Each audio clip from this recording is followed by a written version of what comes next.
योऽन्तः प्रविश्य मम वाचमिमाम् प्रसुप्ताम् सञ्जीवयत्यखिलशक्तिधरस्वधाम्ना अन्यांश हस्तचरणश्रवणत्वगादीन् प्राणान्नमो भगवते पुरुषाय तुभ्यम्। न व्याधिः न विषम् न आपत् तथा अन्यद्वापि भूतले दुःखाय स्वशरीरोत्थं മൗർഖ്യം ഏതത് യഥാ നൃണാം. വസിഷ്ഠൻ ശ്രീരാമചന്ദ്രനോട് പറയുന്നതാണ് യോഗവാസിഷ്ഠം. ചില മഹാത്മാക്കളുടെ പണ്ഡിതന്മാരുടെ അഭിപ്രായത്തിൽ യോഗവാസിഷ്ഠത്തോടുകൂടെ ചേർന്നാലേ വാൽമീകി രാമായണം പൂർണ്ണമാവുകയുള്ളൂ എന്നാണ്. അങ്ങനെയാവുമ്പോ വാൽമീകി രാമായണത്തിന് 56,000 ശ്ലോകത്തോളം വരണം. എന്തായാലും പല അഭിപ്രായ വ്യത്യാസങ്ങളുണ്ടെങ്കിലും വാസിഷ്ഠം വാൽമീകി ഭരദ്വാജന് ഉപദേശിക്കുന്നതാണ്. ഭരദ്വാജനും വാൽമീകിയുമായിട്ടാണ് വാൽമീകി രാമായണവും ആരംഭിക്കുന്നത്, യോഗവാസിഷ്ഠവും ആരംഭിക്കുന്നത്. വാൽമീകി രാമായണത്തിലും തമസാ നദിയുടെ തീരത്തില് കുളിക്കാൻ പോകുന്ന വാൽമീകി ഭരദ്വാജനെ കൂടെ കൂട്ടിക്കൊണ്ടാണ് പോകുന്നത്. അപ്പോഴാണ് ആ ക്രൗഞ്ച പക്ഷികളെ കണ്ട് ശപിക്കുന്നതും മാനിഷാദ പ്രതിഷ്ഠാം ത്വം അഗമഃ ശാശ്വതീ സമാഹ യത് ക്രൗഞ്ചമിഥുനാദേകം അവധീഹി കാമമോഹിതം എന്ന് വേടനെ വാൽമീകി ശപിക്കുന്നതും ശാപം ശ്ലോകമായിട്ട് വരുന്നതും ആ ശ്ലോകത്തിനെ പുറകെ നടന്നു വരുന്ന ഭരദ്വാജനാണ് ബൈഹാർട്ട് ചെയ്യണത്, പഠിക്കണത്. അതേ ഭരദ്വാജൻ തന്നെയാണ് യോഗവാസിഷ്ഠത്തിലും ചോദിക്കുന്നത് വാൽമീകിയോട്. ഭരദ്വാജൻ കാട്ടിൽ വെച്ച് ശ്രീരാമചന്ദ്രനെ കാണുന്നുണ്ട്. രാമൻ ലക്ഷ്മണനും സീതയും കൂടെ വനവാസത്തിലേക്ക് വരുമ്പോ ഭരദ്വാജാശ്രമത്തിലേക്ക് വന്ന് ഭരദ്വാജ മുനി പറയുന്നു, രാമ, താങ്കൾക്ക് ഇവിടെ തന്നെ താമസിക്കാം, ആശ്രമത്തിൽ തന്നെ താമസിക്കാൻ വേണ്ട എല്ലാ സൗകര്യങ്ങളും ചെയ്തു തരാം. ആശ്രമവും കാട്ടിലാണ്, അതുകൊണ്ട് ഈ ആശ്രമത്തിൽ താമസിച്ചുകൊള്ളുക എന്ന് ഭരദ്വാജൻ പറയുന്നുണ്ട്. അപ്പോ ശ്രീരാമചന്ദ്രൻ പറയുന്നു, ഞാനിവിടെ താമസിച്ചാൽ എന്നെ കാണാനായിട്ട് ആളുകൾ വരും, ആശ്രമത്തിന്റെ ശാന്തി ഭഞ്ജിക്കപ്പെടും. അതുകൊണ്ട് അങ്ങ് എനിക്ക് ഏകാന്തമായി താമസിക്കാനും അങ്ങയുടെ ആശ്രമത്തിലേക്കും ഉപദ്രവമില്ല, എനിക്കും ജനസമ്പർക്കമില്ലാത്ത ഒരു സ്ഥലത്ത് താമസിക്കാൻ ഏർപ്പാട് ചെയ്തു തരൂ. അപ്പൊ ഭരദ്വാജ മുനി ശ്രീരാമചന്ദ്രനെ സ്വയമേവ കൂട്ടിക്കൊണ്ടുപോയി ചിത്രകൂടപർവ്വതം കാണിച്ചു കൊടുക്കുകയാണ്. അപ്പൊ ഭഗവാൻ ലക്ഷ്മണനോട് പറയുന്നു, നമ്മൾ എത്ര ഭാഗ്യവാന്മാരാണ്, കാട്ടിൽ വന്നാൽ പോലും ഈ മഹാമുനി നമ്മളോട് അനുകമ്പ കാണിക്കുന്നുവല്ലോ. ഈ മുനി നമ്മളെ കണ്ട് അനുകമ്പ കാണിക്കാനുള്ള ഒരു ഭാഗ്യം നമുക്കുണ്ടല്ലോ എന്ന് ഭഗവാൻ ലക്ഷ്മണനോട് പറയുന്നുണ്ട്. ഇതൊക്കെ ഭരദ്വാജനുമായിട്ടുള്ള സമ്പർക്കമാണ്. പക്ഷേ കാട്ടിൽ വെച്ച് ദശരഥകുമാരനായ രാമനെ കണ്ടതിന്റെ ഇമ്പാക്ട് ഭരദ്വാജനിൽ വളരെ ആഴമായിരുന്നു. അത് വെച്ചുകൊണ്ടതായിരിക്കണം ഭരദ്വാജൻ വാൽമീകിയോട് ചോദിക്കുന്നത്. ഭരദ്വാജൻ പ്രതീക്ഷിച്ചിരുന്നു രാമൻ കാട്ടിലേക്ക് വരുമെന്നും ആശ്രമത്തിലേക്ക് വരുമെന്നും. അപ്പൊ കാട്ടിലിരിക്കുന്ന ഭരദ്വാജൻ ദശരഥപുത്രനായ രാജകുമാരൻ പിതൃവാക്യ പരിപാലനത്തിനായിട്ട് ഒരു വലിയ ത്യാഗം ചെയ്തുവെന്നും രാജ്യമൊക്കെ ഉപേക്ഷിച്ച് സരയൂ നദീതീരത്തിൽ നിന്നും ദണ്ഡകാരണ്യത്തേക്ക് പ്രവേശിക്കാനായി കാട്ടിലേക്ക് കടന്നിട്ടുണ്ടെന്നും അവിടെ നിന്നും ഗുഹൻ ഇങ്ങടെ കടത്തി വിട്ടിട്ടുണ്ടെന്നും ഇങ്ങോട്ട് നടന്നു വരുന്നുണ്ടെന്നും ഒക്കെ തന്നെ ഭരദ്വാജ മുനിക്ക് അറിയാം. പക്ഷെ രാമനെ കാണുന്നവരെ ഭരദ്വാജൻ പ്രതീക്ഷിച്ചിരുന്ന രാജകുമാരൻ, താപസവേഷത്തിൽ വരുന്ന രാജകുമാരനാണ് എന്നൊക്കെ ഭരദ്വാജൻ അറിയാം. ത്യാഗം ചെയ്തിട്ടാണ് വരുന്നതെന്നും അറിയാം. എങ്കിലും രാമനെ നേരിട്ട് കണ്ട് കുറച്ചുനേരം സമ്പർക്കം പുലർത്തി ചിത്രകൂടപർവ്വതം വരെ താൻ അനുഗമിക്കുകയും കൊണ്ടാക്കുകയും ഒക്കെ ചെയ്തിട്ട് വന്നപ്പോ താൻ പ്രതീക്ഷിച്ച രാജകുമാരൻ അല്ല വന്നത്. താൻ പ്രതീക്ഷിച്ച ഒരു സാമാന്യ ത്യാഗിയല്ല. മുനി വാൽമീകിയോട് ചോദിക്കുന്നത്, കാട്ടിൽ താമസിച്ച് തപസ് ചെയ്ത് പഴവും കായും മറ്റുമൊക്കെ തിന്നിട്ട് തപസ് ചെയ്യുന്ന ഞങ്ങളെ പോലെയുള്ളവർ, വേദാധ്യയനം അനേക വർഷങ്ങൾ ചെയ്തിട്ടും ഞങ്ങൾക്ക് മനസ്സ് പരിപൂർണമായി ശമിച്ചു കിട്ടാൻ വിഷമമുണ്ട്, ശാന്തി കിട്ടാൻ വിഷമമുണ്ട്. അങ്ങനെ ഇരിക്കുമ്പോ ഈ രാമൻ ആശ്രമത്തിലേക്ക് കയറി വന്നതും ഞാൻ ചിത്രകൂടത്തിൽ കൊണ്ടാക്കിയതും ഒക്കെ ആയപ്പോ എനിക്കൊരു അനുഭവം ഉണ്ടായി. ആ രാമന്റെ കൂടെ ഇരിക്കുമ്പോ എന്റെ മനസ്സ് ശാന്തമായി. സാധാരണ ലോകത്തിൽ എന്തെങ്കിലും നഷ്ടപ്പെട്ടാൽ മനുഷ്യര് ചപലന്മാരാവും, ഡിസ്റ്റർബ്ഡ് ആവും. അവർക്ക് കിട്ടേണ്ടത് കിട്ടിയിട്ടില്ലെങ്കിൽ ഉള്ളിൽ വിഭ്രമം, സംഭ്രമം ഉണ്ടാവും. ഞാനും രാമനെ ആശ്വസിപ്പിക്കാനായിട്ട് ചില വാക്കുകളൊക്കെ പറയാൻ കരുതിയിരുന്നതാണ്. പക്ഷെ ആശ്വസ്തനായത് ഞാനാണ്. രാമൻ ആശ്രമത്തിലേക്ക് വന്നപ്പോൾ ആശ്രമപദം ശാന്തി കൊണ്ട് നിറഞ്ഞു. ആ ശാന്തിയിൽ കൊതിച്ചുകൊണ്ട് തന്നെ രാമനെ ഞാൻ ചിത്രകൂടപര്യന്തം അനുഗമിക്കുകയും ചെയ്തു.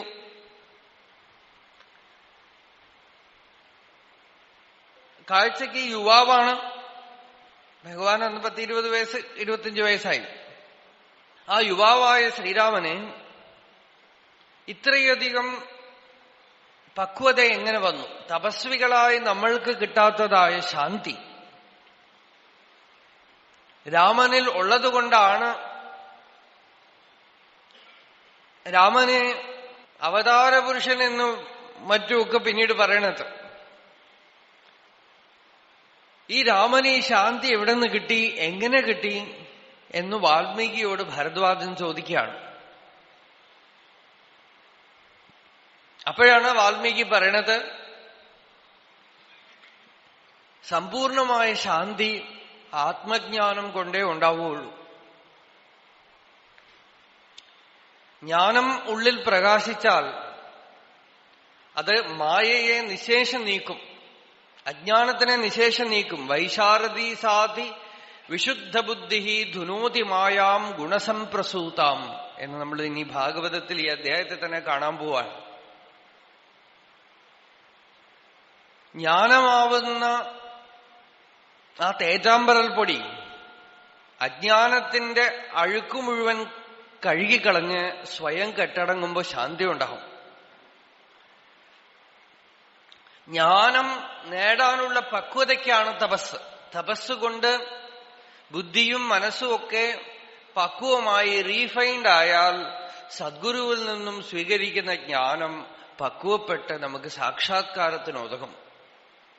ശ്രവണജ്ഞാനം കൊണ്ടും മനനം കൊണ്ടും പതുക്കെ പക്വപ്പെട്ട് ആത്മവിചാരം ഉദിച്ച് ബ്രഹ്മാനുഭവം ഉണ്ടാകും എന്ന് വാൽമീകി പറയുന്നു. അപ്പൊ ഭരദ്വാജൻ ചോദിക്കുകയാണ്, രാമന് ആരുപദേശിച്ചു? ഏത് സന്ദർഭത്തിലാണ് ഈ ആത്മോപദേശം നടന്നത്? അപ്പോഴാണ് വാൽമീകി മഹർഷി 32,000 ശ്ലോകങ്ങൾ അടങ്ങുന്ന വാസിഷ്ഠരാമായണം അഥവാ ജ്ഞാനവാസിഷ്ഠം യോഗവാസിഷ്ഠം എന്നൊക്കെ പേരുള്ള ബൃഹത്തായിട്ടുള്ള ആഖ്യായിക തുടങ്ങണത്. വിശ്വാമിത്രൻ യാഗരക്ഷയ്ക്കായി രാമലക്ഷ്മണന്മാരെ കൂട്ടിക്കൊണ്ടുപോകാൻ വരുമ്പോഴാണ് സന്ദർഭം. ഇതൊക്കെ കഴിഞ്ഞ പ്രാവശ്യം പറഞ്ഞു കഴിഞ്ഞതാണ്. ആ സന്ദർഭത്തിലാണ് ശ്രീരാമൻ പരമവിരക്തനായി ഇന്നലെ പറഞ്ഞ ആ ആദ്യത്തെ സ്റ്റേജ് വൈരാഗ്യം രാമനിൽ വന്നിരിക്കുന്നു. അതുകൊണ്ട് വാസിഷ്ഠത്തിൽ വൈരാഗ്യപ്രകരണമാണ് ആദ്യം. വൈരാഗ്യം രാമനിൽ വന്നിരിക്കുന്നു. ലോകത്തിലെല്ലാം നശിച്ചു പോകുമെന്നും താൻ എന്തൊക്കെ തന്നെ നേടിയാലും ഒക്കെ നഷ്ടപ്പെട്ടു പോകുമെന്നും അതുകൊണ്ട് ചക്രവർത്തി പദത്തിൽ പോലും കാര്യമില്ലെന്നും രാമൻ കണ്ടെത്തിയിരിക്കുകയാണ്. അപ്പോ വസിഷ്ഠനോട് പറയാണ്, എനിക്ക് എന്തിനീ രാജ്യപദവി? രാജാവായിരുന്നു ഞാൻ എന്ത് നേടാനാ? അപ്പോഴാണ് വസിഷ്ഠൻ ശ്രീരാമചന്ദ്രന് വൈരാഗ്യം ഉദിച്ചിരിക്കുന്നത് കണ്ട് സന്തോഷപ്പെട്ടിട്ട് ഉപദേശിക്കുകയാണ്. അപ്പൊ വസിഷ്ഠൻ പറഞ്ഞു, രാമ, ആത്മവിദ്യയ്ക്ക് ജിജ്ഞാസ നമ്മളുടെ ഉള്ളിൽ ഉദിച്ചാൽ ജ്ഞാനം തരാനുള്ള ആചാര്യനും ഉണ്ടാവും. ആ ജ്ഞാനം എവിടുന്ന് കിട്ടുന്നു എന്ന് നോക്കണ്ട. ഒരുപക്ഷെ ബ്രാഹ്മണ അഗ്രഹാരങ്ങളിലും പണ്ഡിതന്മാരുടെ സദസ്സിലും ആ ജ്ഞാനമില്ലെങ്കിൽ ഒരുപക്ഷെ ചണ്ടാളന്മാര് വസിക്കുന്ന ഒരു തെരുവില്, ഒരു സ്ലം ഏരിയയിലാണ് ആ ജ്ഞാനം കിട്ടുന്നതെങ്കിൽ സംശയിക്കുകയേ വേണ്ട. ഭിക്ഷാപാത്രമേന്തി ചണ്ടാളത്തെരുവിൽ പോകേണ്ടി വന്നാലും ജ്ഞാനത്തിനായിട്ട് നടന്നോളുക എന്നാണ്. വരം ശരാവഹസ്തസ്യ ചണ്ടാളാകാര വീഥിഷു ഭിക്ഷാർത്ഥമടനം രാമ ന മൗർഖ്യഹത ജീവിതം. മൂർഖനായിട്ടിരിക്കരുത്. മൂർഖത കൊണ്ട് സ്വയം തന്നെ തന്നെ നീ നശിപ്പിച്ചു കളയരുത്. മൂർഖത ആപത്താണ്. അതാണ് പറഞ്ഞത്, ന വിഷം ന വ്യാധി തഥാ അന്യദ്വാപി ഭൂതലേ ദുഃഖായ സ്വശരീരോത്ഥം മൗർഖ്യമേതത് യഥാ നൃണാം.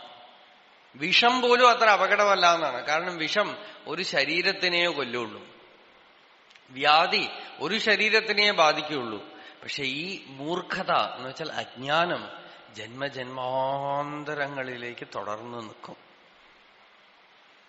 വരുന്ന ജന്മങ്ങളിലൊക്കെ ഈ അജ്ഞാനത്തിനെയും കൊണ്ട് തന്നെ നമ്മൾ ജനിക്കും. അതുകൊണ്ട് ഈ അജ്ഞാനത്തിനെ നീക്കാനാണ് മനുഷ്യൻ വിവേകം ഉണ്ടായിക്കഴിഞ്ഞാൽ ആദ്യം യത്നിക്കേണ്ടത്. അജ്ഞാനം എങ്ങനെ പോകും? ഇരുട്ട് എങ്ങനെ പോകും? ഇരുട്ടിനെ തല്ലി ഓടിക്കാൻ പറ്റില്ല. ഇരുട്ടിനെ മന്ത്രം ജപിച്ച് മാറ്റാൻ പറ്റില്ല. ഇരുട്ടിനെ ബക്കറ്റിൽ കൊണ്ടുപോയി പുറത്ത് കളയാൻ പറ്റില്ല. വെളിച്ചം കൊണ്ടുവന്നാൽ ഇരുട്ട് പോകും. ജ്ഞാനം വന്നാൽ അജ്ഞാനം പോകും. അജ്ഞാനം വാസ്തവത്തിൽ ഇല്ലാത്തതാണ്. കുഞ്ചുസ്വാമി പറയും, അജ്ഞാനം പോലും ഒരു ജ്ഞാനമാണ്. കാരണം അതിൽ തന്നെ ജ്ഞാനം എന്നാണല്ലോ ഉള്ളത്. അജ്ഞാനം എന്നൊരു വാക്കേ സംസ്കൃതത്തിൽ ഇല്ല എന്ന് പറയും. അജ്ഞാനം എന്നൊരു വാക്ക് സംസ്കൃതത്തിൽ ഇല്ല. ജ്ഞാനത്തിന് മുമ്പിൽ ഒരു ആ ചേർത്തിട്ട് ഉണ്ടാക്കിയതാണത്. അതൊരു സാധനമേ അല്ല. എനിക്കൊന്നും അറിയില്ല എന്ന് പറയണമെങ്കിൽ തന്നെ ബോധത്തിൽ നിന്നുകൊണ്ടാണല്ലോ പറയണത്. എനിക്കൊന്നും അറിയില്ല, എനിക്കൊന്നും മനസ്സിലാവണില്ല. ആരാ പറയണത് എനിക്കൊന്നും മനസ്സിലാവില്ല എന്ന്? ഞാൻ അജ്ഞാനിയാണ്. ആര് പറയണു ഞാൻ അജ്ഞാനിയാണെന്ന്?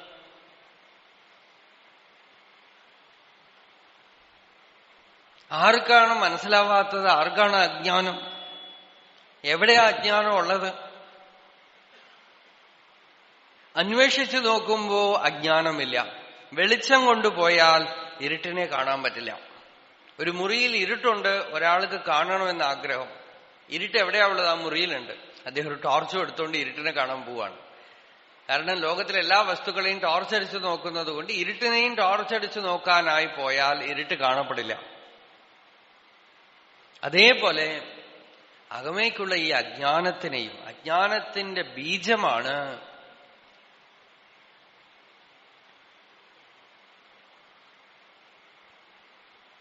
ഞാൻ എന്ന പ്രത്യേക വ്യക്തിബോധം.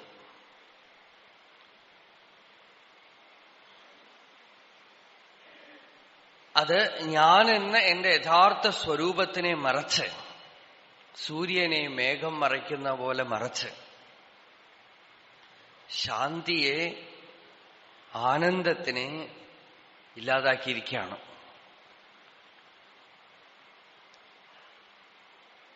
ഏത് കാറ്റാണോ മേഘത്തിനെ സൂര്യന്റെ മുമ്പിൽ കൊണ്ടുവന്ന് നിർത്തിയത്, അതേ കാറ്റ് ആ മേഘത്തിനെ അടിച്ചു നീക്കി സൂര്യനെ പ്രകാശിപ്പിച്ചു തരും. അതേപോലെ ഏത് മനസ്സാണോ നമുക്ക് അജ്ഞാനത്തിനെ കൽപ്പിച്ച് നമ്മളുടെ ശാന്തിയെ ഇല്ലാതാക്കിയിരിക്കുന്നത്, അതേ മനസ്സ് വിവേകം വൈരാഗ്യം കൊണ്ട് പക്വപ്പെടുമ്പോ അജ്ഞാനത്തിനെ നീക്കി നമുക്ക് സ്വരൂപജ്ഞാനത്തിനെ തരും.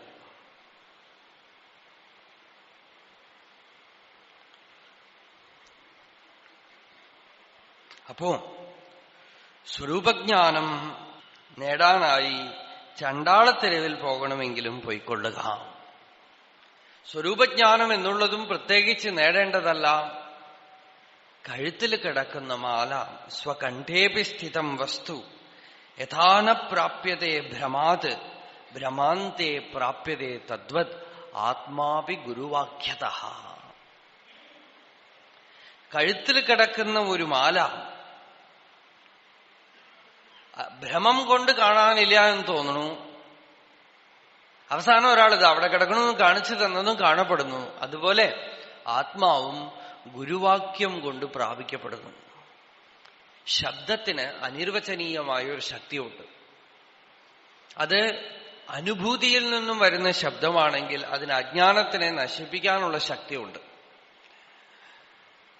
കേൾക്കുന്നവർക്ക് ഒരൊറ്റ ഉദ്ദേശമേ ഉള്ളുവെങ്കിൽ, ആത്മസാക്ഷാത്കാരം നേടുക എന്നുള്ള ഒരേ ഒരു ഉദ്ദേശമേ ഉള്ളുവെങ്കിൽ, അവർക്ക് കേവല ശ്രവണം കൊണ്ട് തന്നെ ജ്ഞാനം ഉണ്ടാവും, സാക്ഷാത്കാരം ഉണ്ടാവും. ശ്രുതിജ്ഞാനം വളരെ പ്രധാനമാണ്. വേദാന്തികളെ സംബന്ധിച്ചിടത്തോളം എല്ലാറ്റിനേക്കാളും, ജപത്തിനേക്കാളും പ്രാണായാമത്തിനേക്കാളും യോഗസാധനയേക്കാളും എല്ലാറ്റിനേക്കാളും പ്രധാനമാണ് ഈ ശ്രുതിജ്ഞാനം. എന്താന്ന് വെച്ചാൽ ഇത് സാമാന്യമല്ല. ശ്രുതി പുതിയതായിട്ടൊന്നും ബോധിപ്പിക്കണമില്ല. ചില സൂക്കേടുകളൊക്കെ ഉണ്ടേ. നമുക്ക് ചിലപ്പോൾ നമ്മളെ തന്നെ മറന്നുപോകും. ഒരു വലിയ റൈറ്റർ, അദ്ദേഹം ഒരു വലിയ എഴുത്തുകാരനാണ്, വളരെ പ്രസിദ്ധനായ എഴുത്തുകാരൻ. വയസ്സുകാലത്തിലായപ്പോ അദ്ദേഹത്തിന് ഓർമ്മ പെശക് ഒക്കെ മറന്നുപോയി. അപ്പൊ അദ്ദേഹത്തിന്റെ ഒരു പഴയ കൂട്ടുകാരൻ, വളരെ ക്ലോസ് ആയിട്ടുള്ള ഒരു കൂട്ടുകാരൻ, ഒരു അധ്യാപകൻ ഈ എഴുത്തുകാരനെ കാണാൻ വന്നു. ഒരിക്കലും മറക്കാനേ സാധ്യതയില്ലാത്ത ഒരു കൂട്ടുകാരനാണ്. എന്നിട്ട് എന്നെ മനസ്സിലായില്ലേ, പല കാര്യങ്ങളും പറഞ്ഞു. അദ്ദേഹത്തിനൊന്നും, ഇവർ തമ്മിൽ കോൺവെർസേഷനിൽ കുറച്ച് കഴിഞ്ഞപ്പോ ഈ അധ്യാപകന് മനസ്സിലായി ഈ എഴുത്തുകാരൻ തന്നെ മറന്നു കഴിഞ്ഞു, ഒന്നും ഓർമ്മയില്ല, മറന്നുപോയിരിക്കുന്നു. അപ്പൊ എന്നെ ഓർമ്മയില്ലേ, പലതും പറഞ്ഞു നോക്കി, എഴുത്തുകാരന് ഒന്നും ഓർമ്മ വരണില്ല. അവസാനം ഈ അധ്യാപകൻ ഈ സാഹിത്യകാരൻ എഴുതിയ ഒരു പുസ്തകമുണ്ട്, അദ്ദേഹത്തിന്റെ തന്നെ ആത്മകഥ, ഓട്ടോബയോഗ്രഫി. ആ പുസ്തകത്തിൽ ഒരു ചാപ്റ്റർ, ഒരു അധ്യായം ഈ അധ്യാപകനെ കുറിച്ചാണ്. എന്റെ പ്രിയപ്പെട്ട സുഹൃത്തായ അധ്യാപകൻ എന്ന് പറഞ്ഞാണ് ഒരു അധ്യായം. ആ അധ്യായം എടുത്തിട്ട് ഈ എഴുത്തുകാരന്റെ അടുത്ത് കൊടുത്ത് വായിക്കാൻ പറഞ്ഞു.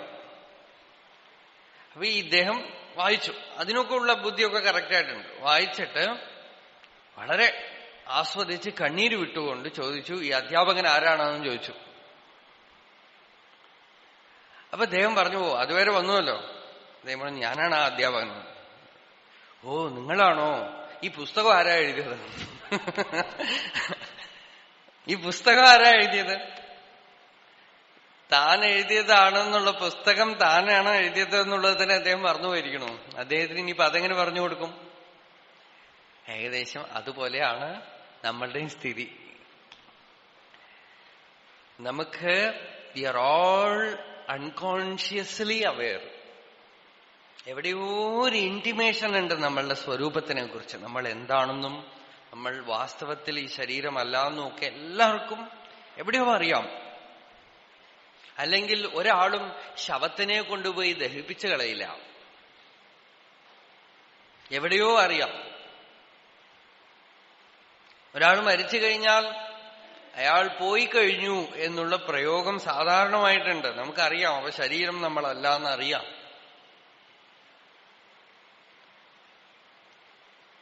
അതിനും മേലെ അമൃതത്വത്തിന്റെ ഒരു ഇന്റിമേഷനും നമ്മളുടെ ഉള്ളിലുണ്ട്, നമ്മളെ അറിയാതെ. നമ്മളുടെ അനുഭവത്തിനെയൊക്കെ പരീക്ഷിച്ചു നോക്കിയാൽ തന്നെ അറിയാം. 99 വയസ്സായാലും അവർക്ക് മരിക്കുമെന്നുള്ള ഒരു ഭയമോ തോന്നലോ ഒന്നും വരണില്ല. അതുമാത്രമല്ല, സുഖം ഇന്നലെ പറഞ്ഞ പോലെ ദിവസവും നമ്മൾ സുഷുപ്തിയിൽ സുഖം അനുഭവിക്കുന്നുണ്ട്, നിർവിശേഷമായ സുഖം. ഇതൊക്കെ വസ്തു നമ്മളുടെ ഉള്ളിലുണ്ട് എന്നുള്ളതിന്റെ ഇൻഡിക്കേഷനാണ്. ശാസ്ത്രം പറയണത് പക്വദശയിൽ. എന്തുകൊണ്ട് ഈ ജ്ഞാനം ഉണ്ടാവണില്ല എന്ന് വെച്ചാൽ നമ്മൾ പക്വമായിട്ടില്ല. പക്വം എപ്പോ ആകും? നമ്മൾ ആശ്രയിച്ചിരിക്കുന്ന ശരീരവും നമ്മളല്ലാത്ത വസ്തുക്കളും ഒക്കെ നമുക്ക് ദുഃഖദായകങ്ങളാണെന്ന് നല്ലവണ്ണം കണ്ടു കഴിയുമ്പോൾ, ഇൻസൈറ്റ് ഉണ്ടാവുമ്പോ 2 അറിവുണ്ടാകണം. ഒന്ന് അനാത്മാവിനോടുള്ള വൈരാഗ്യവും ആത്മാവിൽ രുചിയും. അനാത്മാവിനോട് വൈരാഗ്യം ഉണ്ടാവണമെങ്കിൽ ഏതേത് ദുഃഖം തരണോ അതിനോട് വൈരാഗ്യം ഉണ്ടാവും. ശരീരവും മനസ്സും ഒക്കെ നല്ലവണ്ണം വിഷമിച്ചു കഴിയുമ്പോ അതൊന്ന് വിട്ടുപോകും.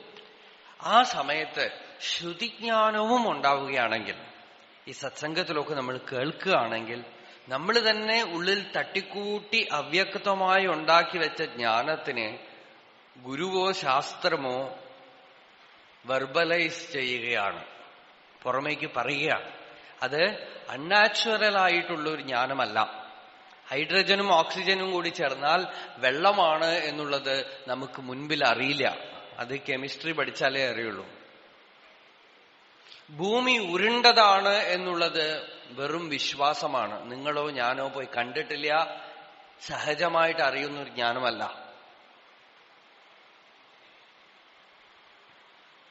എനിക്കിവിടെ ഹാർട്ട് എന്ന് പറയുന്ന ഒരു സാധനം ഉണ്ടെന്നും അത് രക്തം പമ്പ് ചെയ്യുന്നുണ്ടെന്നും ഒക്കെ ഉള്ള കാര്യമൊന്നും ഉള്ളിൽ അന്വേഷിച്ചു നോക്കിയിട്ടില്ലെങ്കിൽ അറിയില്ല.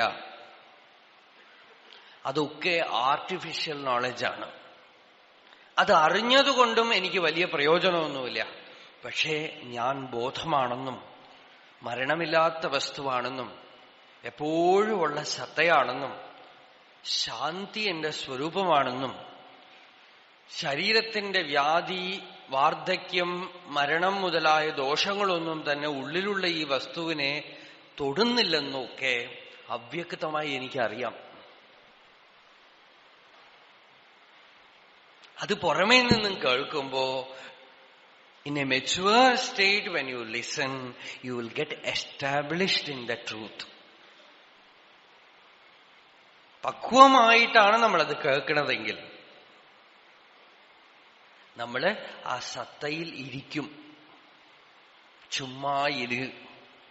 തമിഴില് ഉള്ള കുറെ പാട്ടുകളെ കളക്ട് ചെയ്ത് തിരുവനന്തപുരത്തിൽ ഒരാള് ചുമ്മായിരിക്കും സൂത്രം എന്ന് പറഞ്ഞ് മലയാളത്തില് ആ പാട്ടുകളെ എഴുതി മലയാളത്തിൽ അതിന് അർത്ഥം കൊടുത്ത് ഏകദേശം 100-ലധികം പാട്ടുകൾ, തിരുമൂലർ മുതൽ മുരുകനാർ സ്വാമികൾ വരെ ഉള്ള അനേകം ജ്ഞാനികൾ പാടിയിട്ടുള്ള പാട്ടുകൾ. അതിലൊക്കെ ഈ ചുമ്മാ ഇരു എന്നുള്ള വാക്ക് വരും. ശരീരത്തിന് ചുമ്മാ ഇരുത്തലല്ലാതെ ചുമ്മാ ഇരിക്കുന്ന ഒരു വസ്തു നമ്മളുടെ ഉള്ളിലുണ്ട്. അചലമായ ഒരു വസ്തു നമ്മളുടെ ഉള്ളിലുണ്ട്. നിശ്ചലമായ ഒരു വസ്തു നമ്മളുടെ ഉള്ളിലുണ്ട്. അതിനെ റെക്കഗ്നിഷൻ ആണ്, അതിനെ പ്രത്യഭിജ്ഞ കൊണ്ട് അറിയലാണ്. അതുണ്ട് എന്ന് ശ്രദ്ധിക്കലാണ് ചുമ്മാ ഇരിക്കൽ. ആ പ്രത്യഭിജ്ഞ നമുക്കുണ്ടായാൽ നമ്മൾ സ്വതന്ത്രരായി. അപ്പോഴേ സ്വാതന്ത്ര്യം ഉള്ളൂ. അതാണ് അജ്ഞാനത്തിനെ നീക്കൽ എന്ന് പറഞ്ഞത്. അജ്ഞാനത്തിന് നീക്കൽ എന്ന് വെച്ചാൽ നമ്മളുടെ സ്വരൂപത്തിൽ ഇരിക്കലാണ്. നമ്മൾ എന്താണ്, ഞാൻ ആരാണ്, ഞാൻ എന്ന് പറയണത് എന്താണ് എന്ന് ചോദിച്ച് പതുക്കെ പതുക്കെ നമ്മളുടെ സ്വരൂപത്തിനെ, ഇപ്പോ വെള്ളം കുഴിക്കുമ്പോ രമണ ഭഗവാൻ ഉപയോഗിക്കുന്ന എക്സാമ്പിൾ അതാണ്. കിണർ കുഴിക്കുമ്പോ പതുക്കെ കുറച്ചടി കുഴിച്ചു കഴിഞ്ഞാൽ മണ്ണിൽ നനവ് കാണും, മോയ്സ്ചർ കാണും. അപ്പൊ തന്നെ അറിയാം നമുക്കിവിടെ കുഴിച്ചാൽ വെള്ളം കിട്ടും. അതേപോലെ when you become introvert, കുറേ അങ്ങോട്ട് സ്ട്രഗിൾ ചെയ്യുമ്പോൾ തന്നെ you will see the moisture. ആ ബോധത്തിന്റെ രസം കാണും. ഞാൻ എന്ന അനുഭവം, ശരീരം, മനസ്സ്, ബുദ്ധി, ഇതിന്റെയൊക്കെ പിടിയിൽ നിന്ന് വിമുക്തമായി ശുദ്ധ സംവിത്തായിട്ട്, അറിവായിട്ട്, ജ്ഞപ്തിയായിട്ട് സ്വതന്ത്രമായി അനുഭവപ്പെട്ടു തുടങ്ങും. ഹൃദയത്തില് നിന്നും അനേക നാഡികൾ പല ദശകളിലേക്കും പോകുന്നുണ്ട് എന്നാണ് ശാസ്ത്രം പറയുന്നത്. അതിൽ ഒരേ ഒരു നാഡി മാത്രം ഇറ്റ് ഈസ് ക്ലോസ്ഡ്. ശതം ച ഏകാ ഹൃദയസ്യനാഢ്യ. അതിൽ ഒരു നാഡി അടഞ്ഞുകിടക്കുകയാണ് എന്നാണ് ശ്രുതി പറയുന്നത്. നമ്മൾ വിചാരം ചെയ്ത് തുടങ്ങുമ്പോൾ പതുക്കെ ഞാൻ എന്ന് ഇന്നലെ പറഞ്ഞല്ലോ, അചിജ്ജട ഗ്രന്ഥി, ഈ അഹങ്കാരത്തിനെ അല്പം ശ്രദ്ധിച്ചു തുടങ്ങുമ്പോൾ ഇതൊക്കെ നമുക്ക് ഈ ആത്മവിചാരം എന്നുള്ള ഈ പന്ഥ സത്സംഗത്തിലല്ലേ കിട്ടുള്ളൂ. സത്സംഗത്തിൽ അത് കിട്ടിയിട്ട് ദൈനംദിന ജീവിതത്തിൽ ഓരോ ഘട്ടത്തിലും മാറി നിന്ന് നമ്മൾ നമ്മളെ കാണുന്നു. സാക്ഷിവത് പശ്യതീതം ഹി ജീവിതം തസ്യ ശോഭതേ എന്നാണ് വസിഷ്ഠൻ ഇവിടെ പറയണത്. മാറി നിന്ന് തന്നെ കണ്ടു തുടങ്ങുമ്പോ സാക്ഷിവത് പശ്യതീതം ഹി, സാക്ഷിയായി തന്നെ നിന്ന് കാണുകയാണ്, മാറി നിന്ന് കാണുകയാണ്. മാറി നിന്ന് കാണുമ്പോ ജീവിതം തസ്യ ശോഭതേ, അവന്റെ ജീവിതം പതുക്കെ പതുക്കെ ശോഭിക്കാൻ തുടങ്ങും. എന്താന്ന് വെച്ചാൽ അയാളുടെ ജീവിതത്തിൽ മുഖ്യ വിഷത്തിനെ അയാൾ കാണും. എല്ലാ പ്രശ്നങ്ങൾക്കും മൂലമായ ഈ അഹങ്കാരത്തിനെ അയാൾ തന്നിൽ നിന്ന് മാറി നിന്ന് കാണാൻ തുടങ്ങും. എന്തിലും അത് കുറുകെ വരുന്നത് കാണാൻ തുടങ്ങും. ലൗകികമായാലും അധ്യാത്മമായാലും ഇയാൾ കുറുകെ വന്ന് വിഷമം ഉണ്ടാക്കുന്നത് കാണാൻ തുടങ്ങും. അപ്പോ ഈ അഹങ്കാരത്തിനെ വിടാതെ ഗ്രഹിച്ചുകൊണ്ടിരിക്കുകയാണ്. ഞാൻ എന്ന അനുഭവത്തിനെ വേർതിരിച്ച് അനുഭവിച്ചുകൊണ്ടിരിക്കുകയാണ്, പിടിച്ചുകൊണ്ടിരിക്കുകയാണ്. അപ്പോ നമുക്ക് ഈ അഹങ്കാരം അതിന്റെ സ്വഭാവം മാറി തുടങ്ങും. അത് കുറ്റിയില് പ്രേതമുണ്ടെന്ന് കരുതി ലൈറ്റ് അടിച്ചു നോക്കുമ്പോൾ പ്രേതമല്ല മരക്കുറ്റിയാണെന്ന് കാണുന്ന പോലെ അഹങ്കാരത്തിനെ വെളിച്ചമടിച്ചു നോക്കുമ്പോ അത് അഹങ്കാരമല്ല, ശുദ്ധ സ്ഫൂർത്തിയായി, അഹംബോധമായി, സച്ചിദാനന്ദമായി അവിടെ പ്രകാശിക്കും. അഹമയം കുതോ ഭവതി ചിന്വതഃ ഐപതത്യഹം നിജവിചാരണം അഹമി നാശഭാജി അഹമഹം തയാ സ്ഫുരതി ഹൃത്സ്വയം പരമപൂർണ സത്. അഹമിനാശഭാജി, അഹങ്കാരം നശിക്കുമ്പോ മറ്റൊന്ന് പ്രകാശിക്കും അവിടെ. അഹമഹം തയാ, ഞാൻ എന്ന് മറ്റൊന്ന് തെളിഞ്ഞ് പ്രകാശിക്കും. അത് അഹങ്കാരമല്ല, പരമപൂർണ സത്. ഇത് ഡയറക്റ്റായിട്ട് ഉള്ള മാർഗത്തിനെ പറയുന്നു. ഭക്തിമാർഗത്തിൽ വന്നാലും രാജയോഗ മാർഗത്തിൽ വന്നാലും ഏത് മാർഗത്തിൽ വന്നാലും അവസാനം ഇവിടെ വരേണ്ടി വരും. എന്നെ ഉപേക്ഷിച്ച് എനിക്ക് പുറത്ത് ചാടാൻ പറ്റില്ലല്ലോ. ലാസ്റ്റില് ഞാൻ എന്നിലേക്ക് വരും. ഈ അഹങ്കാരത്തിനെ അന്വേഷിച്ച് ആ അഹങ്കാരം ഉദിക്കുന്ന സ്ഥലത്ത് തന്നെ അതില്ലാതായി അതിന്റെ സ്ഥാനത്ത് വേണം എനിക്ക് ഈശ്വര സാക്ഷാത്കാരമോ ബ്രഹ്മാനുഭവമോ ഒക്കെ ഉണ്ടാവാൻ.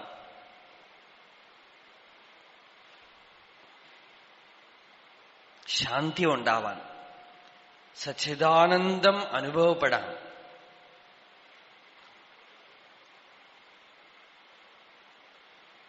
അതാണ് വസിഷ്ഠൻ രാമന് കൊടുത്ത സീക്രട്ടും. അതാണ് സംയമാൻ മനസഃ ശാന്തി ഏതി സംസാര സംഭ്രമ മന്ദരേ അസ്പന്ദതാം യാതേ യഥാ ക്ഷീരമഹാർണവ. പാലാഴി കടയുമ്പോ മന്ദരപർവ്വതത്തിനെ നടുവിൽ വെച്ച് ഇങ്ങനെ കടഞ്ഞ് ദേവന്മാരും അസുരന്മാരും കൂടെ കടയും. കുറെ നേരം കടഞ്ഞിട്ട് ഒന്ന് നിർത്തി. ആദ്യം നിർത്തിയപ്പോ വിഷം പൊന്തി. ഈ തൈര് കടയുമ്പോ അങ്ങനെയാണല്ലോ, ഒന്ന് നിർത്തുമ്പോഴാണല്ലോ കാണുക. അതുപോലെ മന്ദരെ അസ്പന്ദതാം യാതേ, മന്ദരപർവ്വതത്തിനെ വെച്ചുകൊണ്ട് കടയുമ്പോ ആദ്യം ഒന്ന് നിർത്തിയപ്പോ വിഷം പൊന്തി. ആ വിഷത്തിനെ ശിവൻ കൊണ്ടുപോയി. പിന്നെയും കടഞ്ഞു. ഒന്ന് നിർത്തിയപ്പോ ഉച്ചൈശ്രവസ് എന്ന് പറയുന്ന ഒരു കുതിര പൊന്തി. അതിനെ ദേവലോകത്തിലേക്ക് കൊണ്ടുപോയി.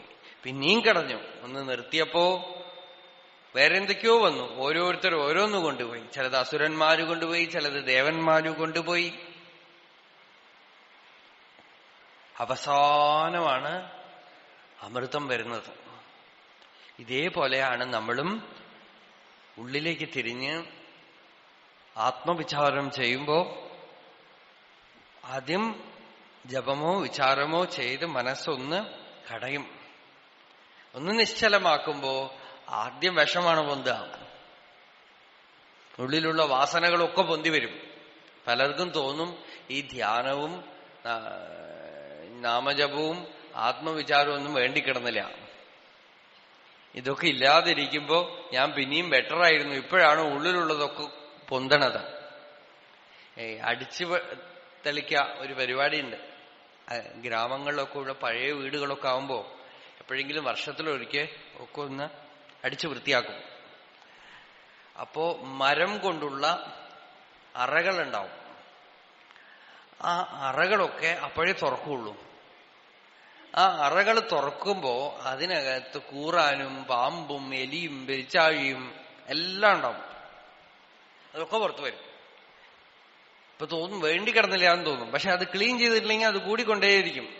എപ്പോഴെങ്കിലും അത് തുറന്ന അതിൻ്റെ ഉള്ളിൽ നിന്ന് അതൊക്കെ വരും. അതൊക്കെ വൃത്തിയാക്കണം. അതേപോലെ നമ്മളുടെ ഉള്ളിൽ തുറക്കാതെ അറയിൽ നിറയെ സാധനങ്ങൾ ശേഖരിച്ചു വെച്ചിട്ടുണ്ട്. അതൊക്കെ ആത്മധ്യാനം ചെയ്തു തുടങ്ങുമ്പോ, മനസ്സിനെ സാക്ഷിയായി നോക്കി തുടങ്ങുമ്പോ ഒക്കെ പുറത്തു വരും. എല്ലാം വരും. അത് പുറത്തു വന്നു വേണം പോകാൻ. അത് പുറത്തു വന്നു പോവുകയാണ്. സാക്ഷിയായി ഇരുന്നാൽ കുറെ കഴിയുമ്പോ ശാന്തമാവും, അടങ്ങും. പലതും വരും. ചിലപ്പോ ഉറക്കമായിരിക്കും വരുന്നത്. കുറെ ധ്യാനവും ആത്മവിചാരവും ചെയ്യുമ്പോ ഒരു സ്റ്റേജിൽ കാരണശരീരത്തിലുള്ള തമോ ഗുണം മുഴുവൻ ഇറ്റ് വിൽ ബി അൺലീഷ്ഡ്. ക്ഷീണം തോന്നും, ഉറങ്ങിക്കൊണ്ടിരിക്കും. അതും നമ്മള് ജാഗ്രതയോടുകൂടെ ഇരിക്കുകയാണെങ്കിൽ, ഉപായം കൊണ്ട് പതുക്കെ നീക്കുകയാണെങ്കിൽ അതും കടന്നുപോകും. പല ആകർഷക വസ്തുക്കളും വരും. നിങ്ങൾ ഒരു കാര്യം ശ്രദ്ധിക്കുക. നിങ്ങൾ സാധാരണ ഗൃഹസ്ഥന്മാര് ജീവിതത്തിൽ മെനക്കെട്ട് പണിയെടുത്ത് ഒരു വീട് കെട്ടാനും, ജീവിതത്തിൽ ഒരുപക്ഷെ 60 വയസ്സ് വരെയും 70 വയസ്സ് വരെയും നല്ല ജോലിയിലുണ്ടായിരുന്നിട്ടും വാടക വീടെടുത്ത് താമസിക്കുന്നവരാണ് പലരും. അങ്ങനെ ഇരിക്കുമ്പോ അധ്യാത്മമാർഗത്തിൽ പലപ്പോഴും പലതും ഉപേക്ഷിച്ചിട്ട് വന്ന ആളുകൾ, ധ്യാനവും യോഗവും ഒക്കെ ചെയ്യുന്ന ആളുകൾ കുറച്ച് കഴിയുമ്പോ കാണാം അവർക്ക് ആരെങ്കിലും ഒരു 100 ഏക്കർ സ്ഥലം കൊണ്ട് കൊടുക്കും. ആരെങ്കിലും കാറ് കൊടുക്കും. എന്തിനു പറയണു? പലപ്പോഴും ഏറ്റവും പണക്കാരായിട്ടുള്ള ആളുകളൊക്കെ അധ്യാത്മമാർഗത്തിലുള്ളവരാണ്. ചിലർക്ക് 100 കാറുകളൊക്കെയാണ്, റോൾസ് റോയ്സ് കാറ്, അങ്ങനെയൊക്കെ കൊടുത്തിട്ടുണ്ട് ഓരോരുത്തർക്ക്. ഇതൊക്കെയാണ് ഈ അമൃതമഥനം ചെയ്യുമ്പോൾ കുതിരയും ആനയും എന്നൊക്കെ സിമ്പലാണ്. പുരാണത്തിൽ അതൊക്കെയാണല്ലോ വാഹനം. കുതിരകളും ആനകളും അപ്സര സ്ത്രീകളും പല വസ്തുക്കളും ഉള്ളുന്ന് പൊന്തിവരാണ്. അവസാനം മഹാലക്ഷ്മി അവിടെ ഐശ്വര്യം സിദ്ധിയാണത്. അഷ്ടലക്ഷ്മി അവിടെ സിദ്ധിയാണ്. ഭഗവാനോട് ചേർന്ന് നിൽക്കുന്ന ഈശ്വരത്വമാണ്. അതിനെയും ഭഗവാന് തന്നെ അർപ്പിച്ച് കഴിയുമ്പോഴാണ് അമൃതം പൊന്തണത്. അതിൻ്റെ ഇടയിൽ വരുന്ന അനുഭവങ്ങൾ ചിലത് അസുരന്മാര് കൊണ്ടുപോകും, ചിലത് ദേവന്മാര് കൊണ്ടുപോകും. അതായത് ചില അനുഭവങ്ങളെയൊക്കെ നമ്മളുടെ ആസുരി വാസന എക്സ്പ്ലോയിറ്റ് ചെയ്തേക്കാം, ചിലതിനെ നല്ല ദൈവവാസനകൾ ഉപയോഗിച്ചേക്കാം. ഇതൊക്കെ സിംബോളിക്കാണ്. അവസാനം പരിപൂർണമായ അമൃതത്വം എന്ന് പറയുന്നത് എന്താന്ന് വെച്ചാൽ നിശ്ചലതയാണ്, ശാന്തിയാണ്. ആ ശാന്തിയിലാണ് നമ്മൾ ജന്മം, മൃത്യു, ജരാ, വ്യാധിയൊക്കെ കടക്കണത്. അതാണ് ഇവിടെ വസിഷ്ഠൻ പറഞ്ഞത്, മന്ദരേ അസ്പന്ദതാം യാതേ. ആ മന്ദരപർവ്വതം കടക്കോല് നിശ്ചലമാവുമ്പോ ക്ഷീരസമുദ്രം നിശ്ചലമാകുന്ന പോലെ അകമേ ചിത്തം, മനസ്സ് ശാന്തമാവും. അഹങ്കാരം, ഞാൻ എന്ന പ്രത്യേക വ്യക്തിബോധം ഉദിക്കാതെ അടങ്ങി നിശ്ചലമായി നിൽക്കുന്ന ആ സ്ഥിതി, ആ നിശ്ചലത, ആ നിശ്ചല സ്ഥിതി തന്നെയാണ് സമാധി അഥവാ ധ്യാനം അഥവാ ഭഗവത് സ്വരൂപം.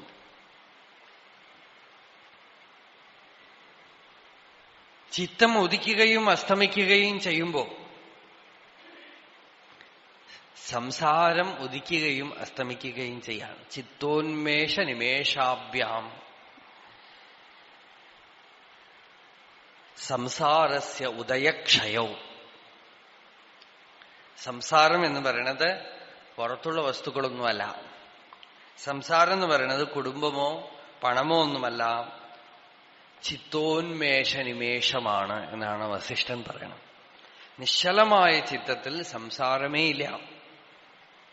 അവിടെ ശരീരത്തിലിരിക്കുമ്പോ തന്നെ ആർക്കാ നിശ്ചലത അകമയ്ക്ക് വന്നിരിക്കുന്നുവോ അവര് ഇവിടെ തന്നെ ഇപ്പൊ തന്നെ അസംസാരികളായി കഴിഞ്ഞു.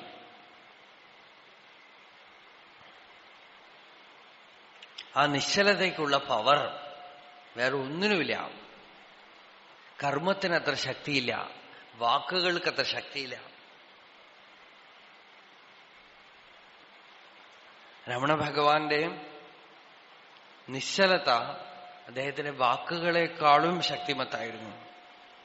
His silence was more eloquent than his speech.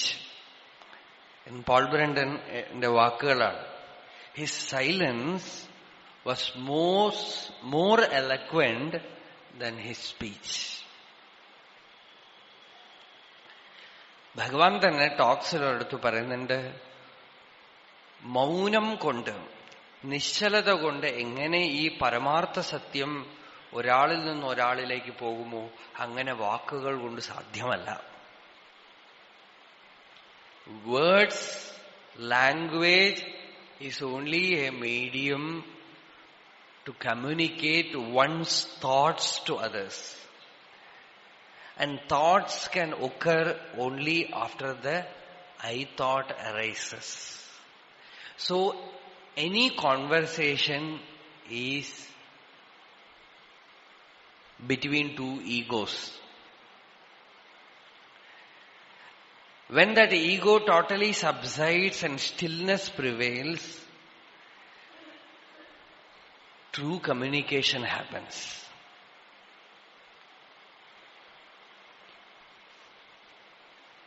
നിശ്ചലത. Dakshinamurthy Sanaka, Sanandana, സനത്കുമാരാദികൾക്ക് നിശ്ചലമായി ചുമ്മായിരുന്നാണ് ബ്രഹ്മോപദേശം ചെയ്തത്. ഇപ്പൊ ഞാൻ മൈക്ക് മുമ്പിൽ വെച്ച് ചുമ്മാ ഇരുന്നാൽ നിങ്ങൾ ഇരിക്കുമോ എന്തോ എനിക്കറിയില്ല.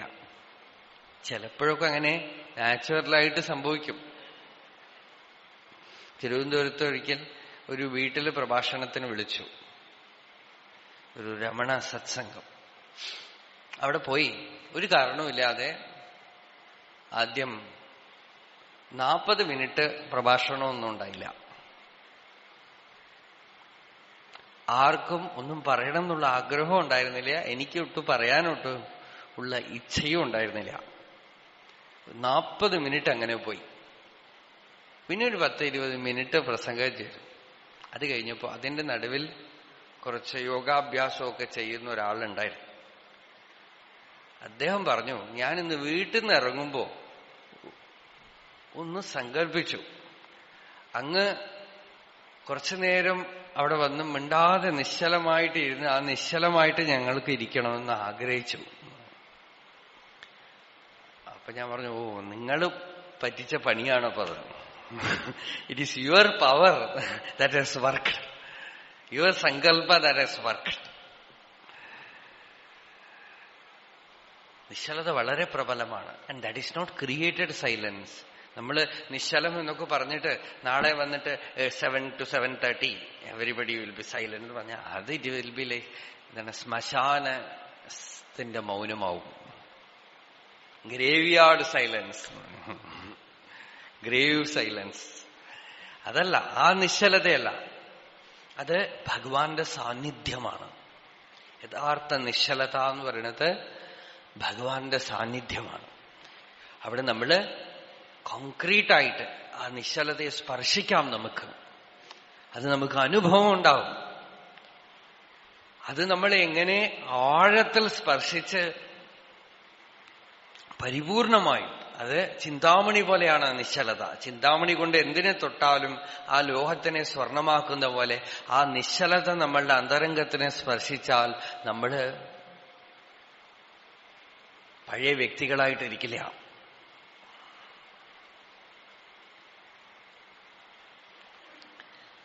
നമ്മളുടെ മനസ്സിന്റെ വിഭ്രാന്തികളൊക്കെ ആ നിശ്ചലതയിൽ ഇല്ലാതായിട്ട് തീരും. നമുക്കിപ്പോ ആധ്യാത്മികത എന്ന് പറഞ്ഞാൽ ശബ്ദം, ശബ്ദം, ശബ്ദം. ടിവിയില് അധ്യാത്മ ചാനല്, ശബ്ദം.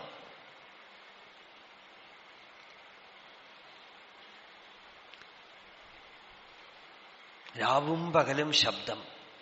നമുക്ക് എന്തോ കിട്ടുന്നുണ്ടോ എന്നൊക്കെ തോന്നും. അതെന്ന് പറയണതൊക്കെ കേൾക്കുമ്പോ ചിലര് നന്നായിട്ട് ഒക്കെ പറഞ്ഞാലും ഒക്കെ ചിലപ്പോ കിട്ടണതൊക്കെ തോന്നും. പക്ഷെ അത് ശബ്ദം മാത്രമാണ്.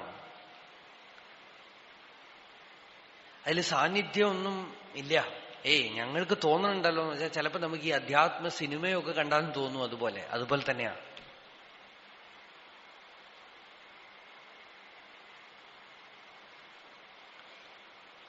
നമുക്ക് പേഴ്സണൽ കോണ്ടാക്ട് വേണം പലപ്പോഴും. അല്ലെങ്കിൽ കാട്ടിലെവിടെയെങ്കിലുമൊക്കെ പോയി ഇരുന്നാൽ മതി. മനുഷ്യന്റെ മനസ്സ് നന്നാവണമെങ്കിൽ പ്രകൃതിയുമായി സമ്പർക്കം മതി. മഹാക്ഷേത്രങ്ങളിൽ നിശ്ചലതയുണ്ട്, അവിടെ മതി. നമ്മളുടെ മനസ്സിനെ പതുക്കെ പതുക്കെ ആ നിശ്ചലതയുടെ രുചി ഉണ്ടാക്കിയെടുക്കണം നമ്മള്.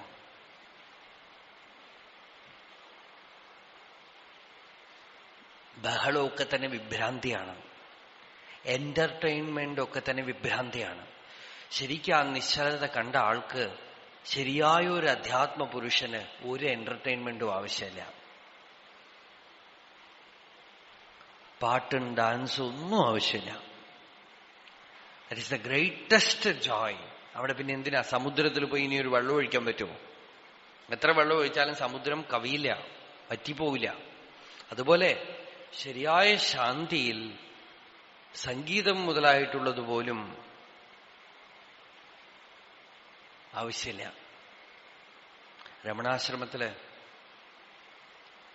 ഈ കാലം വരെ സാധാരണ ഭജനയോ പാട്ടോ ഒന്നുമില്ല.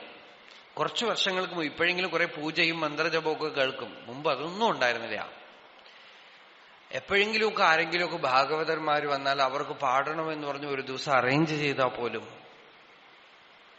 അത് വളരെ ഇൻസിപ്പിഡായിട്ട് പോകും ആ സൈലൻസിലും. എന്നുവെച്ചാൽ പലർക്കും അവിടെ സ്ഥിരമായി താമസിക്കുന്ന ആളുകൾക്ക് തോന്നും നല്ലവണ്ണം പാടുന്ന ഭാഗവതരായിരിക്കും, നന്നായിട്ട് പാടിയാൽ പോലും ആ നിശ്ചലതയിൽ അതൊരു ഡിസ്റ്റർബൻസ് ആയിട്ട് തോന്നും. സാധാരണ ഒരു നിശ്ചലതയല്ല അത്. It's very profound. അത് നമ്മളുടെ സ്വരൂപമാണ്. അത് അവിടെ ഉള്ളതല്ല. അത് നമ്മളുടെ ഉള്ളിലുള്ളതിന്റെ ഒരു മിറർ മാത്രമാണ് ആ സ്ഥലം. ഒരു കണ്ണാടി മാത്രമാണ്. നമ്മളുടെ ഉള്ളിൽ അന്തരംഗത്തിൽ ആ ശാന്തി, അത് നമ്മളുടെ സഹജമാണ്. അതിനെ നമ്മൾ നഷ്ടപ്പെടുത്തിയിട്ടാണ് പല എന്റർടൈൻമെന്റിന്റെ പുറകിലും നടക്കുന്നത്. പാട്ടുപാടുക, ഡാൻസ് കളിക്കുക, ഇതൊക്കെയാണ് ആഡംബരം. നമ്മളുടെ പഴയ കാലത്തെ ഋഷികൾ ഏതെങ്കിലും ഒരു മരത്തിന്റെ ചുവട്ടിലിരിക്കുന്ന ചിത്രമാണ് നമ്മളുടെ മനസ്സിൽ മുഴുവൻ, അല്ലേ? കുറെ ആളുകൾ മുമ്പിലിരിക്കുന്നു. ഇനി വരുന്ന ജനറേഷൻ ഒരുപക്ഷെ ഈ ടിവിയും ഒക്കെ കണ്ടിട്ട് അധ്യാത്മികം എന്ന് പറഞ്ഞാൽ ആഡംബരങ്ങളുടെ ഒരു സ്റ്റേജിലിരിക്കുന്ന ആളുകളായിരിക്കും, ബഹളം കൂട്ടുന്ന ആളുകളായിരിക്കും. ഈ ബഹളമൊന്നും വേണ്ട. ശാന്തിയാണ് നമ്മളുടെ സ്വരൂപം. ശാന്തിക്കാണ് വേദാന്തം ആനന്ദം എന്ന് പറയണത്. അല്ലാതെ ആനന്ദം എന്ന് വെച്ചാൽ എക്സുബറൻസ് അല്ല, തുള്ളലല്ല. അതൊരു തരം മനോരോഗമാണ്.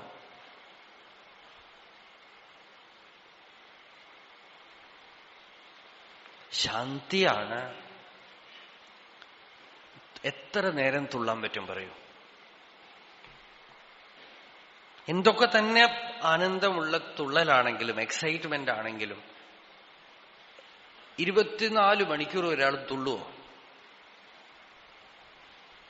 ഒരു 10 മിനിറ്റ് നല്ലവണ്ണം തുള്ളുവായിരിക്കും.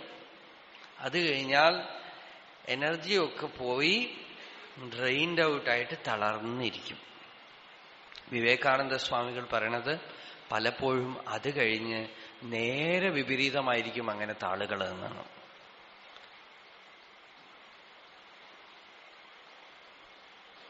കാരണം ആ ഊർജം, ഇളക്കിവിട്ട ഊർജത്തിനെ ചാനലൈസ് ചെയ്ത് ഉയർന്ന മണ്ഡലങ്ങളിലേക്ക് പോവാനുള്ള പക്വതയൊന്നും അധികം പേർക്കുമില്ല. അതുകൊണ്ട് ആ ഇളകിയ ഊർജം ശരിയായ വഴിക്ക് പോവാൻ ശക്തിയില്ലാത്ത ആൾക്ക് തോന്നിയ വഴിക്കൊക്കെ പോകും.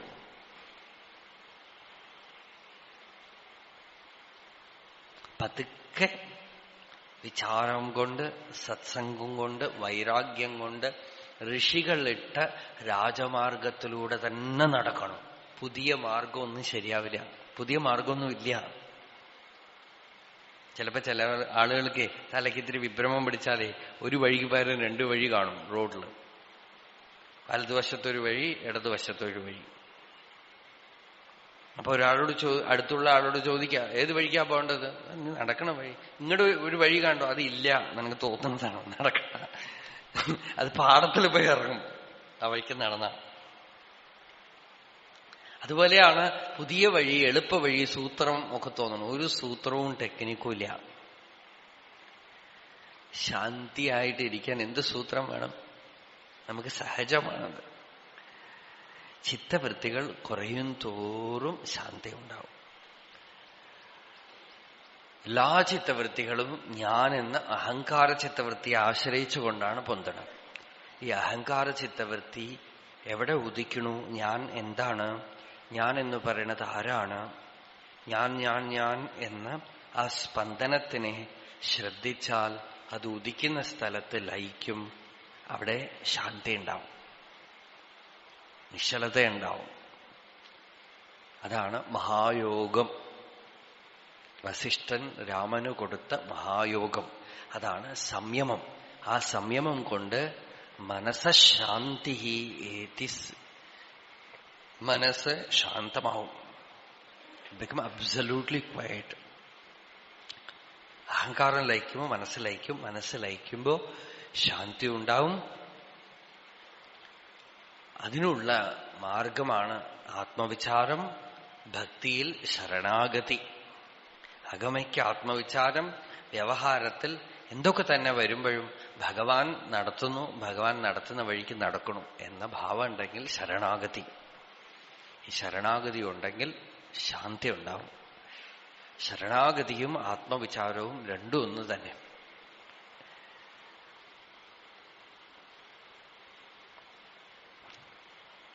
നാളെ കാണാം. യതോ മമാത്മാ ഭവസി ത്വമേവ തതോ ന വാച്യം മമ കിഞ്ചിദസ്തി യഥാതവേഷ്ടം കുരു മാം തഥൈവ ത്വാം ആത്മനാഥം രമണം ഭജാമി.